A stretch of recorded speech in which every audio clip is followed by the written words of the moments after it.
Chattanooga Zoo also has a special program for us tomorrow night. Spirits in the Wild is a chance for adults to see the animals at night, and Zoo Director Darde Long is here to tell us more about it. But Darde, we got to ask you about your friend you got here with you. First of all, this is a boa constrictor? It is. It's a Dumerel's ground boa, and it's one of our favorite animals at the zoo. Betsy is one of our animals we use in programs. She goes out and visits school, and she's actually very calm, as we were talking about just before we went on. She's quite, I want to say, good girl, you know, because she's very easy to handle. And, you know, the truth is that most reptiles, and I think it's kind of like with the sharks, I was looking at that and it kind of made me think, snakes have such a bad, you know, rap, and people think that they are so dangerous. And the truth is that while we have some very dangerous snakes at the zoo now, most snakes aren't. They're quite beneficial to the environment, and they would much rather be away from you than bother you. So they kind of get that bad reputation of being very scary when they're not. Now, Betsy is one of the people, one of the animals you can see at the Spirits in the Wild program. Tell us what that program is going on tomorrow night. We started doing Spirits in the Wild several years ago, and the idea was we do a great big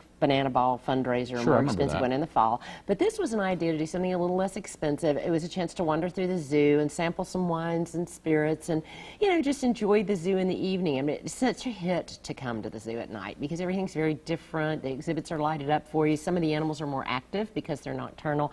And it's a really good opportunity to see the zoo in a very different light, you know. So it's a lot of fun to visit it. So we started doing this. Athens Distributor's been partnering with us for so many years, and they provide all of the liquor for us, and then Carter's given us some beer because we have to have some beer out there too, and then some great food by local restaurants. So it's really a great opportunity and not a high ticket price at all, and of course all this goes towards our capital improvements at the zoo, so a great chance to help out the zoo. And you mentioned, of course, that some of the animals that are nocturnal at night, obviously they will behave a little different. Do all the animals act differently at night, or not really? You know, they do, because for one thing their routine's a little different. They're used to going in at night and their day's over, so when they're kept out they're kind of on alert, trying to figure out what's going on. The coyotes are usually howling, which is kind of neat, something that you don't get to see very much, and so it's a really cool experience. The zoo is very pretty at night, and of course we've got some new things for you to see tomorrow night too. The Komodo dragon, right? Exactly. If you want to be the first in Chattanooga to see our Komodo dragons, you have to buy a ticket to Spirits in the Wild. They'll be on preview for our hard hat tour tomorrow night, and we'll have the building open for a couple of our species will be out,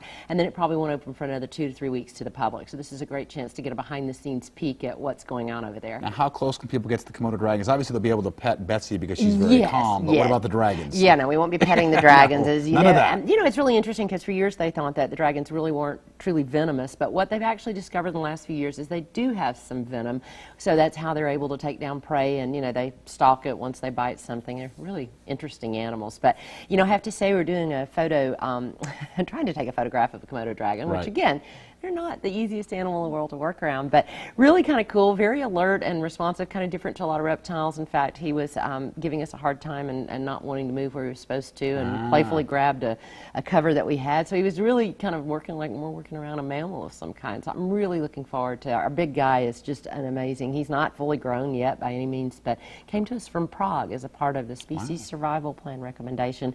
Our country actually sent, I think, 12 over there, and we got 12 here, and we were lucky enough to get one of them. And then we have a smaller one that will also be on exhibit later on. And of course, you said the exhibit's going to open in a couple of weeks. It is, right. So for the public, but hey, come out early. And don't be afraid of the rain. Right, you know, we've got lots of indoor exhibits, and a big old white tent. Peter Moonband will be playing, and you won't even notice if it's raining outside. An adult event. It's going on tomorrow night, 7 to 10 o'clock. $35 for Zoo members, $40 for non-members. So go check it out, right? Absolutely. All right, Darde Long, thank you very much. And we're going to be right back in just a minute. Stay with us.